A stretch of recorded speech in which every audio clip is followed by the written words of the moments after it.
Have you ever found yourself in a situation where you really needed to get buy-in in an idea or an initiative, but you didn't actually have the formal authority or power to get it? Maybe you want to convince your manager that a process needs to change to be more effective, or convince your colleagues to take a new approach. It can really feel like an uphill battle if you don't have that formal leadership authority to make these kind of things happen, right? Well, today we're going to dive into something that is really important if you want to get the head start on these types of negotiations, and that's how to influence without formal leadership authority. We'll explore some practical strategies and methods that will enable you to be able to do this really effectively. When you don't have a formal title or direct reports, you can't just mandate a decision. Instead, you need to focus on how you can influence others using communication, trust, empathy, and credibility. It's about establishing an effective connection with people and where the common ground lies. You'll have to understand the other person's perspective, acknowledge their viewpoints, and then find a way to center the conversation around the issue itself, focusing on finding the solutions that align with what it is you're really trying to achieve. So how do you do this? Well, it starts with active listening. It's not just waiting for your turn to speak. It's about truly understanding the motivations, concerns, and the reasons behind any opposing views. Active listening means respecting how others engage. Are they direct? Do they prefer more time to process information? Are they like me and really hate unnecessary chit-chat and just want to get to the point? It's important that you can understand this and pick up on those cues so you can pave the way to having that connection with someone that can help you influence. I have done a video on active listening, which is linked on your screen if you want to watch that next. Now, you'll need to be able to present your ideas clearly in a way that aligns with any common goals that you've managed to identify through your active listening. Any objectives will need to be relatable, easy to understand, and genuine. Think about how you can frame these ideas around contributing to what you already know from active listening that each member of the audience actually wants. Now, if you are serious about developing your influencing authority, you'll need to think about this over the long term. It's no good being a bit of a dick at work and then putting on the charm offensive every time you actually want something and you're going into your influencing mode. Unfortunately, others will see right through this, and if they don't, they're probably not the people that you're trying to influence anyway.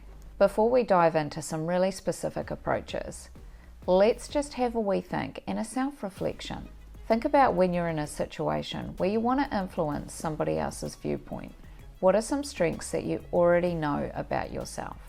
What can you use? Think about what the areas are that you think you actually need to develop further.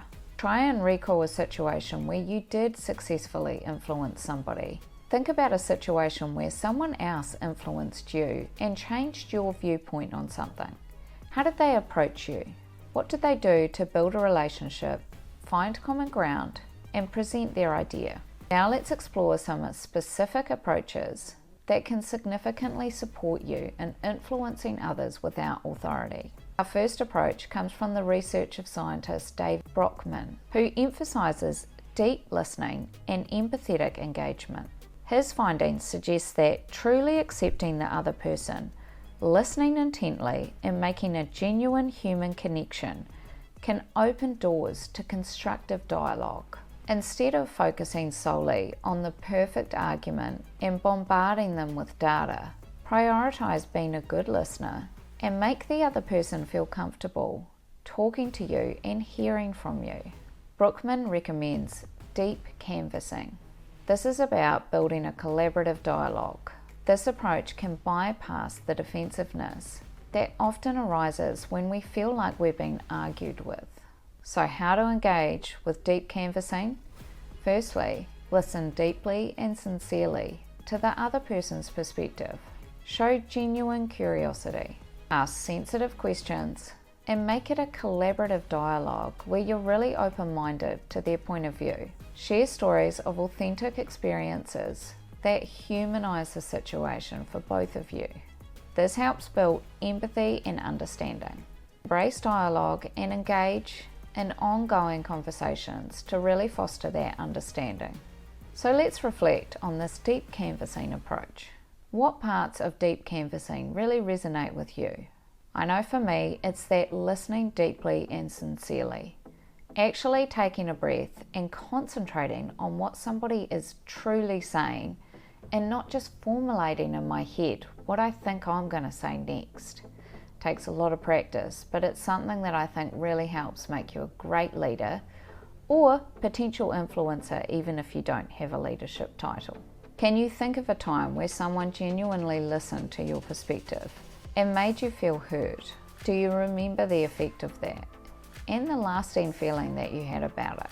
What do you think that you need to do to put this into practice when you have opposing views from others? Our next powerful tool is the Thomas Kilmann conflict mode instrument, which is a bit of a mouthful.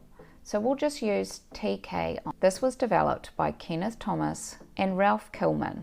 The TKI helps us understand different conflict resolution behaviors.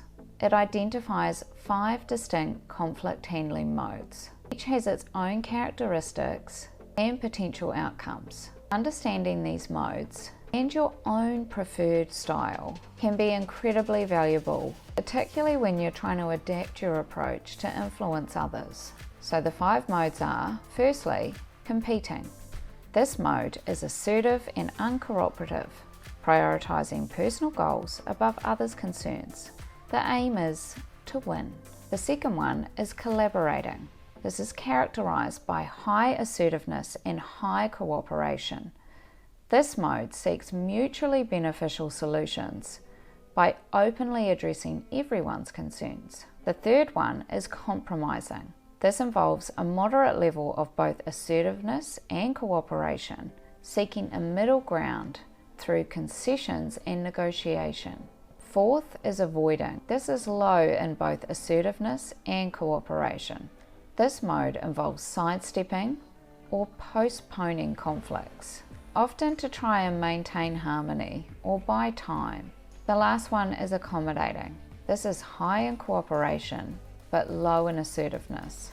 This mode prioritizes preserving relationships and satisfying others' needs, sometimes though at the expense of your own interests. To help you explore your preferred conflict handling mode and to understand the pros and cons of each, I've linked a free download in the description so that you can review the Thomas Kilmann conflict model activity for free. This will help you identify which is the most effective for you so that you can influence others and achieve your desired outcome. So let's reflect on the TKI framework. What do you think is your default mode when you hear about the TKI framework? Which of the 5 resonates with you? What do you think are the positive and negative of what mode you think you fit into? What mode do you think that you should develop further?